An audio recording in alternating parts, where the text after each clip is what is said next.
Hey everyone, this is the audio/podcast form of my Instagram live NBA Together, hashtag NBA Together, chat with the one and only Pau Gasol on Saturday.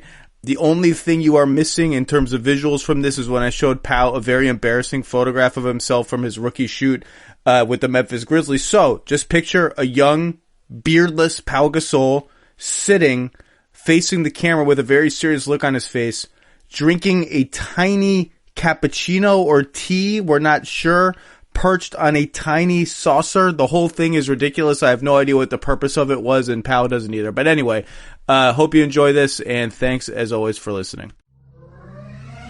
And now, the Lowe Post. So Pau, you grew up, you are the son of medical professionals. You wanted to be a doctor when you were a kid, right? That's right. So you have a unique insight into this. Maybe I bet you've read more about COVID than most people in the world. You also wrote something yesterday for the Players Tribune that I thought was very moving. You had a line in your essay about COVID saying, "My health affects your health, and your health affects my health." And I thought that was very moving. It's a very obvious sentiment, but it's foreign to a lot of people. What did you mean by that? Well, right now we're facing this pandemic with a virus that is highly, highly contagious. And that's what I mean by the fact that everyone's health is now interconnected more than ever, and that's why we're are told to stay in confinement and to self-isolate, to be able to contain this until we have enough resources to combat. So it's really important to understand that, and that's why the interconnectedness now is more present than ever, and everyone's health is related regardless of any type of differences. And that's something you think people need to carry on after this is over, whenever that is, right? People need to keep in mind that that's the case forever. It's not just now, but your health, my health, it's all interconnected. We have to start thinking beyond ourselves. Well, there will be an after this, but then the after this will be highly influenced by what we're going through right now. So the new normal, we don't know what that's going to look like, but it's going to be different, and there's going to be a transition when we come out of confinement progressively. That our habits are going to be affected. You already can see it in China, how they're getting out of it and getting back to a quote unquote normality, and how the different measurements, obviously now masks are being enforced to be able to contain everything and not whether contract it or give it to anyone, until, again, we have more testing, we have more ventilators, we have more capacity in order to, and we have more knowledge, and we hopefully find a cure eventually. How are your loved ones in Spain, and what are you hearing from friends and family in Spain? Spain has been hit extremely hard, as you guys have seen, just as Italy has, and everyone is affected. My family is no different. My team and friends are no different. I have people there from employees of mine that have shown symptoms. Fortunately, are not severe enough that they have to be hospitalized. So the doctors are telling them just to stay home, stay quarantined, and kind of manage it. But it's really hard. You know, a lot of lives are being lost. The country it's doing kind of the best they can with the resources that they have. But the interesting part is seeing how countries that have reacted in one way or taking one approach, kind of like what I like to call the suppression approach from the beginning, and taking it really seriously from the beginning, have been able to kind of contain it more, if you will, and not allow the curve to spike as much. And countries that said took it lightly, was like, well, this is not a big deal, it's not going to affect us so much, are really paying the consequences of it. So, you know, it's hard, but it's a lesson to be learned for the future, for future viruses, pandemics, issues. We gotta learn from this and be better prepared for the next time. That's what I really liked about your essay and your words on the Players Tribune, because there's a tendency when things like this happen to just, we got to get through it, and just sort of throw it away when you're done with it. And that can't happen here. You know, that we have to remember this. We have to plan better next time, all of that. But let's talk about more fun things, because I don't want to talk about this too much. You and Rafa Nadal just announced a sort of another philanthropic thing that you guys are doing. So I'm curious, have you ever been, I know you're a big Rafa fan, have you ever been at any of the epic Rafa Federer Grand Slam matches? What's the best one you've been at? Well, the one that I was always kind of able to go to was the French Open. It kind of worked out better for my schedule. So I think I've been to probably 8 or 9 of them of his at the finals, actually there in Paris. So one of them or 2 of them were against Roger, and it was just a fantastic opportunity, a match to see those 2 guys going at each other, just as when he goes against Novak. So those are like all-time classics from our generation. And we will miss him when they at some point retire. Hopefully, it's not going to be anytime soon. But they're getting up there, and it's just like everyone else. I feel like seeing Rafa at the French Open is boring. He's going to win. He's never going to lose at the French Open. It's impossible. I know, it's fun. It's boring in a way, maybe. But when you know him personally and you're close to his family, and it's still exciting to see him win and to see him dominate as the way he's dominated that surface in that tournament for pretty much his entire career. So Rafa, Spanish basketball, and Spanish soccer all kind of took over the world at the same time. Mm-hmm. Who is your favorite soccer player? Just favorite guy to watch, most stylish guy for you on of all the sort of golden generation Spain national team guys? Man, we had so many great players over the years, especially when we became world champions in 2010. You could go with the tenacity of Puyol on the defense. I was a big fan of his heart and how hard he played. But then I also loved Xavi and Iniesta in midfield. They were incredible. And now we still have some of the younger ones at that time that are still playing with Gerard Piqué and Sergio Busquets, Sergio Ramos. Iker Casillas was one of the top goalies. We had a great team. That's what it takes to become and be world champions. So I love our team from top to bottom, and it was really fun to watch them play. Would you guys argue like who's the better national team? Like who's really the most dominant team in their sport? Would you guys have debates about it? The most dominant team, meaning in national team wise, or Spanish basketball national team versus Spanish soccer. The Spanish media try to mess with the soccer because we had our success. We won the World Cup in 2006, and we won a couple of European championships. So to kind of create the debate or the controversy of, should basketball get more credit and we should stop talking so much about soccer. So to kind of, piss them off a little bit, if you will. But, there was some reactions from players, and to me, my message was like, hey, we're all playing for the same team. Yeah. Not about basketball, soccer, handball, hockey, tennis. We're all under the same flag, so let's just support each other. Let's not try to kind of face each other off or see who's better or who should get more credit. Now, you wanted to play in the Olympics this summer. It would have been your 5th Olympics. Can you hang on for 2021? Well, I'm going to try, but first of all, I got to focus on what I can control, which is my rehab, and kind of follow that process and get healthy, get that foot strong, and now then find out whether if I can or I won't. So that'll be the process, and right now everything is up in the air. So we have to kind of wait and see. It's hard to access any medical facility now to get any type of test done. So all that's been postponed and delayed. So I'm just gonna kind of take it one day at a time, just like everyone else. Do what I can, stay positive, stay strong, stick to my routines, and be ready for when I'm able to go out there and find out. I always wondered about both you and Mark. When you reach the very end of your careers, right, would you go back and play a year professionally in Spain just to kind of round out your career, start where you came from? Did that ever interest you? Yeah, no, it had appeal for sure and interest, but and I said it since I kind of left Spain or FC Barcelona to come to the NBA, but I always kind of said, the longer I play in the NBA, which I love, it's going to be harder for me to go back and play 1 year in Spain. Mark has said this, I think, recently, that he would love to play his last year in Girona that he played for before he came to the NBA, and means so much to him, just like Barcelona means to me. But we'll see. Maybe it works out. Maybe it's in the books. Maybe it's not. Again, it has a certain appeal, but I still like to play in the best league with the best players.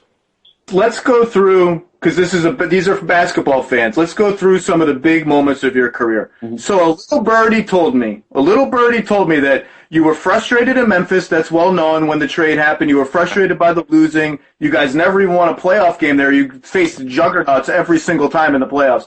I know. And yet, when the call comes that you're traded to the Lakers, your initial reaction was not totally excited. Is that true? That is true. Yeah, I was sad. At first, I was impacted. I guess to a certain point, I kind of not lost hope, but I kind of threw the towel that maybe I could be traded, and that I was there, and I had to deal with it. And we were going through another very challenging year with a new coach, with new players, not really talented enough to be able to compete with the best and make it in the playoffs. It seemed like it was a kind of constant rebuilding, retooling, and it's tough. So that was, so when they told me, I couldn't believe it, because I felt like, okay, there was that sour feeling of, hey, I've given everything I had to this franchise, and now just like this, you're traded. And I couldn't even process, I wouldn't even process where it was to, that I was going to play and join an incredible franchise, one of the better ones or one of the best ones.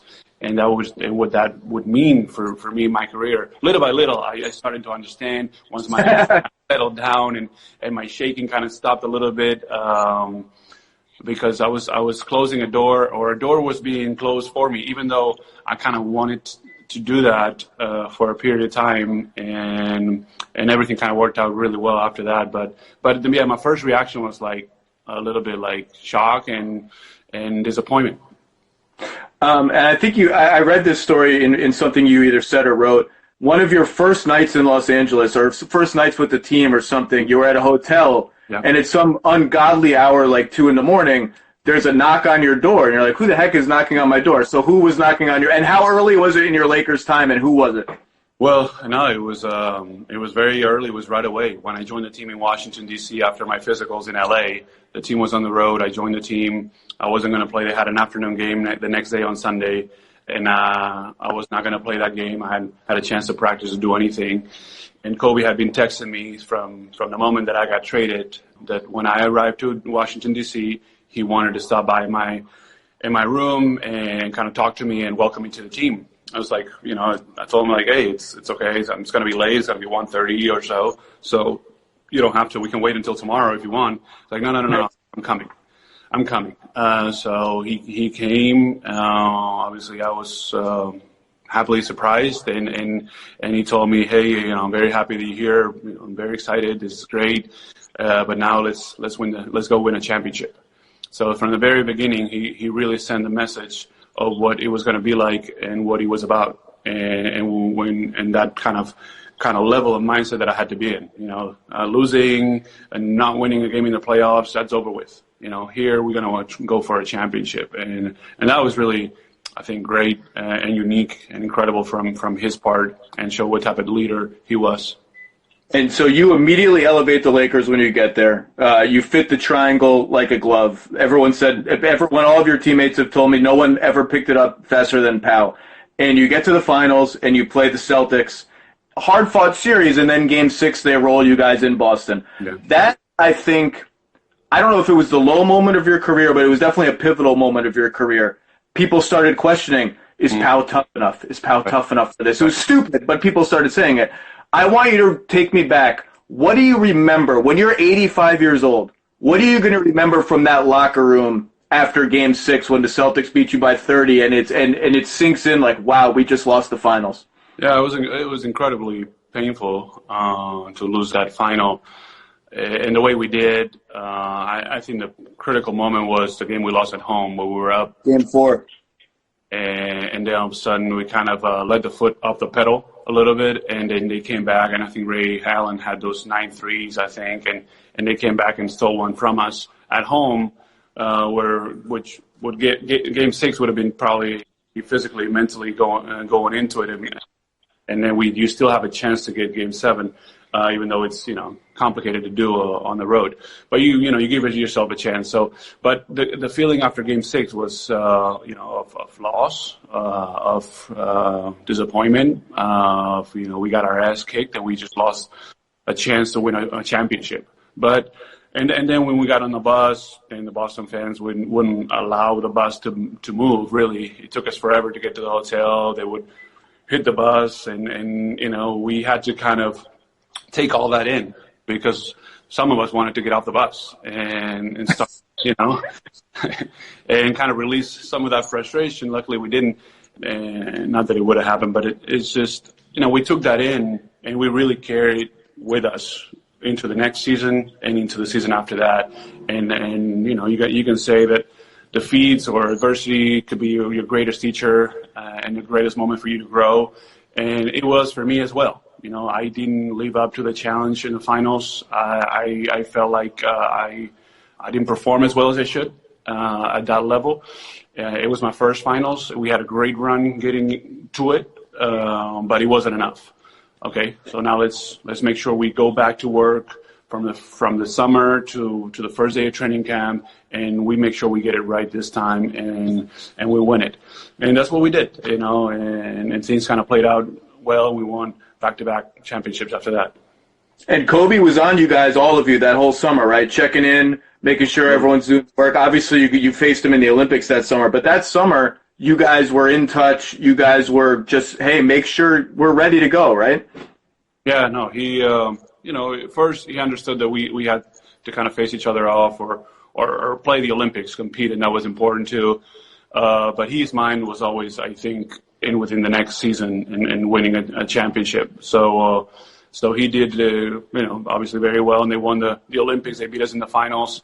And again, first day of training camp, I come back to the facility, and first thing I find in the locker, it's the gold medal sitting in my locker, and that's just how it was like, okay, Olympics are over. Last year we lost the finals, but this year let's make sure we do everything we can to win and not lose again, and that's kind of was the message to me, kind of challenging me to step it up, which I appreciated. And, I knew where he was coming from. I never really made me feel bad or insulted in any way. No, it was like, okay, this guy wants to win, and I want to win. So let's go. Let's do it. So that's kind of how it played out. Pick either one. 2009 in Orlando, Game 5, you win. 2010, the next season in LA, you win Game 7 against Boston. You get revenge. You have 19 points, 18 rebounds, like a tough as hell Game 7 for you. Yeah. Either one of those, what's a moment that you're going to take with you forever, whether it was a conversation in a locker room or an embrace on the court? What's, from winning those two titles, what's something that's going to be emblazoned in your head forever? Oh, man. So it's difficult to say to actually get one of them. In the finals against Orlando, obviously it was my first win, and our first win as a team with that team after losing the Boston finals the year before. So a lot went through it. There's a video out there of Kobe and I talking, I think after game 1, game 2 at home, when we kind of were like talking about the pick and roll and kind of finding that pocket and where he could find me, how he was going to hold his guy and his back, and just to try to find that opening.